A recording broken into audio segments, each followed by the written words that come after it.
Hi everyone, I'm Erin, and today I'm going to explore Tay-Sachs disease. And so Tay-Sachs, the very root of it is really in the deficiency of this enzyme called hexoaminidase,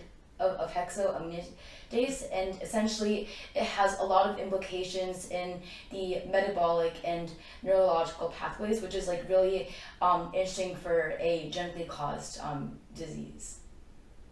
So today I'm going to cover the significance of Tay-Sachs, as well as what kind of studies are being gone about to help ameliorate that issue. So Tay-Sachs is comprised of three main levels, three main lenses to kind of consider it. So the first lens is at the metabolical level. So Tay-Sachs is caused by a deficiency in the enzyme beta hexoaminidase A, and that causes a mutation in the hexa gene and causes a lot of these buildups of gangliosides in both the central and peripheral nervous systems. So concomitantly, Tay-Sachs is caused because of the buildup of those fatty substances, gangliosides, in the GM2 pathway. So the pathway, the metabolic pathway goes from GM2 to GM3, but because of its inhibition, that's what causes Tay-Sachs. And many other kinds of metabolic diseases are caused by inhibitions of these pathways, but Tay-Sachs is really unique because it's also caused by a genetic basis, and Tay-Sachs has a lot of implications in the neurological scale because of its buildup in those central and peripheral nervous systems. So the second facet that is looking at through the genetic lens. So at the very smallest level, Tay-Sachs is caused by a change in the nucleotide of the exon 11. So essentially, before it can be transcribed and be expressed correctly, Tay-Sachs is caused because that exon is kind of like spliced or isn't able to be expressed properly before it can actually be manifested in the central dogma of bio, which is from DNA, RNA to protein. So at the middle lens, which is at the chromosomal lens, Tay-Sachs is caused because of the mutation in chromosome 15, and that's where we see the enzyme hex A being encoded for.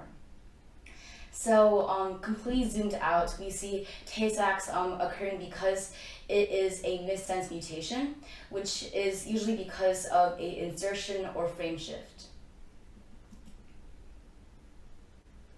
And so considering this genetic basis for Tay-Sachs, as well as its metabolically pathway inhibition, a lot of research has been going on to see how in sheep there is this gene called G444R, and scientists are seeing if a mutation in that gene might cause a role in this splicing of exon 11 before its proper expression in transcription, which might be the underlying bedrock of all of these implications in how it kind of develops as an inhibition of the metabolic pathway.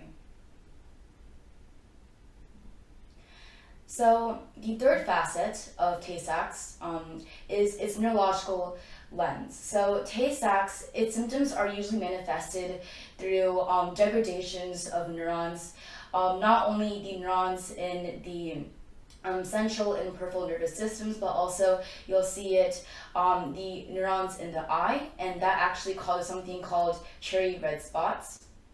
As for those in the central and peripheral nervous systems, you'd really see a lot of seizures, muscle weakness, paralysis, not meeting milestones that are typical for that age. You'll also see hearing loss, deafness, and vision loss.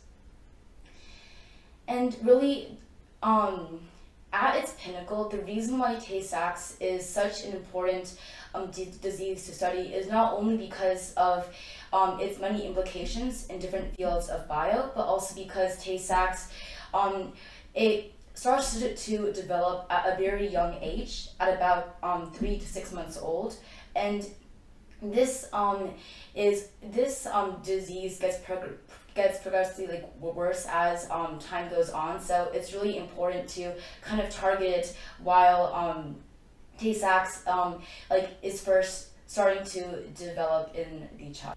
So at its essence, Tay-Sachs is a metabolically caused disease, and hypothetically, for Tay-Sachs to be cured, it would need to have the molecules, it would need to have the hex A enzyme to be able to travel to the brain, but because of the blood-brain barrier, that isn't possible. So that's why we don't see any guaranteed treatment plans, although there are some kind of plans to help alleviate those symptoms, and that include medication, physical therapy, occupational therapy, speech therapy, as well as for chest therapies to help remove some excess mucus.